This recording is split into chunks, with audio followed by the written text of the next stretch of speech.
Bom dia a todos. Hoje o assunto é sobre polaridade das soluções, das ligações.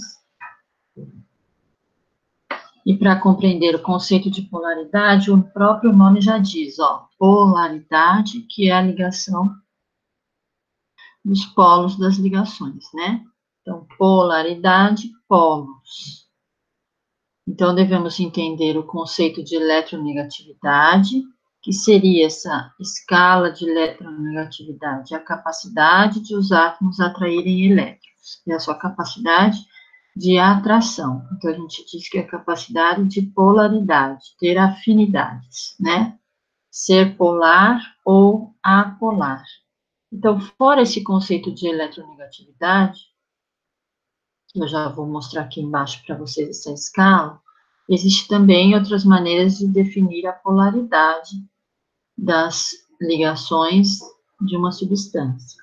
Então, também podemos fazer pela camada de valência, também podemos ter pelo tipo de ligações, pode ser ligações iônicas, onde eu tenho todas as substâncias que são iônicas, ligações entre íons, positivos e negativos, e cátions e ânions, né, esse tipo de ligações, todos vão ser polares. E também pelo tipo de ligação covalente.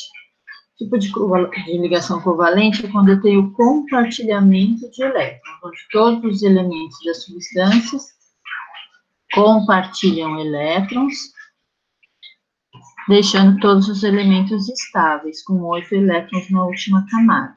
Então, também podemos estudar a polaridade pela camada de valência, né? Eu sabendo a valência da substância, ou seja, a última quantidade de elétrons que eu tenho na última camada de valência, né? E fora isso, também podemos definir pela geometria molecular, a geometria da molécula, onde a gente tem um momento de polo, né? A gente tem as duas polaridades e através dos vetores que formam na geometria molecular, a gente consegue definir a polaridade. Então, hoje eu vou falar um pouquinho sobre a eletronegatividade, que é essa atração dos elétrons, onde eu tenho uma fila de eletronegatividade que foi criada por Linus Pauling, estão vendo ela aqui, que segue essa sequência, da direita para a esquerda, do hidrogênio para o flúor, então aumenta a eletronegatividade. Vai crescendo a eletronegatividade, vai ser mais eletronegativo. Tá vendo? O poder de atração. Então, olhando para essa escala aqui, o hidrogênio é o menos eletronegativo em relação a esses outros elementos. Então, as moléculas, elas se mantêm unidas devido à força de atração que existe entre elas. Então, quanto maior a força de atração, vocês têm aí na apostila, maior será a coesão entre as moléculas, mais elas vão ter atração, vão se ligar. Então, numa ligação covalente, pode ocorrer ou não a formação de um dipolo. Então, como eu falei para vocês, se eu for determinar a polaridade pelo tipo de ligação, eu vou me basear no tipo de ligação iônica e covalente. A ligação iônica, que é entre os íons positivos e negativos, que é uma ligação entre íons, né, o cátion e o ânion, todas as substâncias iônicas vão ser polares, tá bom? Elas vão ter essa diferença de eletronegatividade. Se tem essa diferença de eletronegatividade, a substância ela é polar. Já nas ligações do tipo covalente, onde eu tenho a formação de um dipolo, que significa dois polos, por isso que eu chamo de dipolo, é quando ocorre aquele compartilhamento de elétrons para que todas as substâncias e os elementos das substâncias fiquem estáveis, com 8 elétrons na última camada de valência. Aí sim depende da diferença de eletronegatividade, né, dos átomos que fazem a ligação. Então, eu posso ter numa ligação covalente tanto substâncias polares como substâncias apolares. Então, substâncias polares eu tenho diferença de eletronegatividade. Quando eu não tenho essa diferença de eletronegatividade, eu tenho o mesmo elemento na substância, eu tenho uma substância apolar. Então, vamos ver aqui, ó.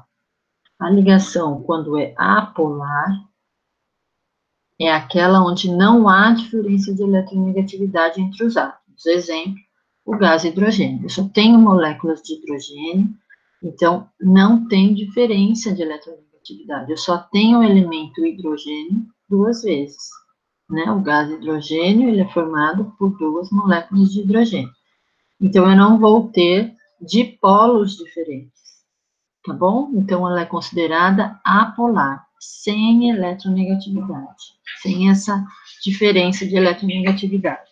Já as ligações polares são aquelas onde eu tenho a diferença de eletronegatividade entre os átomos. Eu tenho átomos diferentes, onde eu tenho eletronegatividades diferentes. Exemplo, o HCl.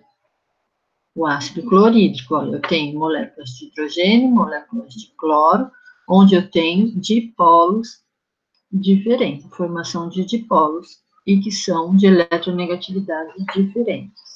Olhando por essa escala, ó, eu percebo que o cloro é mais eletronegativo que o hidrogênio, tá bom? E eu posso verificar isso pela camada de valência também. Depois a gente vai estudar isso direitinho. A água também é uma substância polar. Ocorre a diferença de eletronegatividade. Olha, eu tenho elementos de hidrogênio e oxigênio, é uma ligação do tipo covalente ao compartilhamento de elétrons, e eu tenho a diferença de eletronegatividade. Olha, o hidrogênio é menos eletronegativo que o oxigênio. E pela camada de valência, eu também consigo determinar aí essa polaridade. Então, a água é um solvente inorgânico, né, não tem carbono, considerada polar. Portanto, ela dissolve apenas substâncias polares. Então, uma ligação polar ou uma substância polar, ela vai ter afinidade com alguém parecido com ela. Então, ela vai ter afinidade, ela vai se ligar, ela vai ter atração por outra substância que seja polar também. E a mesma coisa acontece com as ligações apolares. As ligações apolares também vai ter afinidade, vai ter atração apenas por outra substância apolar. Então, é sempre apolar com apolar, polar com polar. Aí é questão de polaridade, afinidade e atração, tá bom? Então, uma substância polar consegue dissolver ou solubilizar uma outra substância que seja polar também. E uma apolar, ela consegue se ligar, consegue atrair uma outra substância que seja apolar também. Então, isso a gente fala que é a atração de polaridade. Então, por exemplo, ó, a água a gente sabe que ela é polar. Ela tem eletronegatividades diferentes nos seus polos, ó, eu tenho dois polos, o polo do hidrogênio e o polo do oxigênio, então nós chamamos de dipolos. E ocorre essa diferença de eletronegatividade, né? Olhando por essa escala, a gente percebe isso. E o sal, NaCl, cloreto de sódio, a gente sabe que é uma ligação do tipo iônica, né? Onde eu tenho o íon positivo cátion, mais um, e o íon negativo ânion, que é o cloro, menos um. Então, eles estão ligados ionicamente, por íons, né? Cátions e ânions. Eles formam essa atração, também tem uma diferença de eletronegatividade, e são chamados de polares. Por isso que eu consigo dissolver, consigo solubilizar o sal em água. A mesma coisa acontece com o açúcar. Por que eu consigo solubilizar, dissolver o açúcar em água? Tá bom? Porque o açúcar também é polar. Então, quando eu tenho substâncias de mesma polaridade, os dois são polares, eu consigo dissolver, consigo solubilizar. Quando eu tenho substâncias de polaridades diferentes, por exemplo, a água é polar e o sabão, que vocês já fizeram em laboratório, lembra aquele sabão em pedra? Todo sabão, não só aquele em pedra, eles são apolares.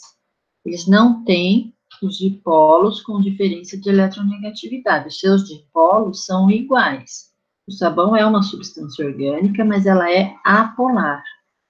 Tá bom? Pela geometria da molécula, a gente consegue perceber que os seus dipolos são iguais, não tem diferença de polaridade, de eletronegatividade também. Então, o sabão, por ser apolar, eu não consigo solubilizar, dissolver na água. Então, eu vou dar um exemplo que vocês fizeram em laboratório e também do nosso dia a dia. A água não consegue dissolver gorduras porque são apolares. Portanto, utilizamos o sabão, que também é apolar, para dissolvê-las. Então, lembram quando eu dei a aula de preparação do sabão em pedra? Eu disse que o sabão, todo sabão, ele é apolar, por isso que ele consegue se grudar na gordura, porque a gordura também é apolar, tem a mesma polaridade do sabão. Então, é dessa maneira que a gente tira a gordura, por exemplo, de um prato. Quando a gente vai lavar um prato, uma colher, é pela polaridade, pela afinidade das substâncias, pela atração que elas têm por ter a mesma polaridade. Então, o sabão, por ser apolar, e a gordura que está naquele prato também é apolar, quando eu misturo os dois, uma se gruda na outra, tem afinidade, atração, e quando eu jogo a água para enxaguar aquele prato, aquela colher, eu jogo a água, por ser polar, ela não se mistura. O que que ela faz? Ela arrasta aquele sabão junto com a gordura, limpando o prato, limpando aquela colher. Então, é isso que ocorre quando a gente limpa ou lava ou tira uma gordura de um prato, por exemplo. Tá bom? É questão de afinidade, de polaridade, atração entre as substâncias. Então, isso é polaridade, tá, pessoal? Então, na aula experimental, vou explicar para vocês depois para a gente construir o relatório, ok? A aula de hoje é isso aí.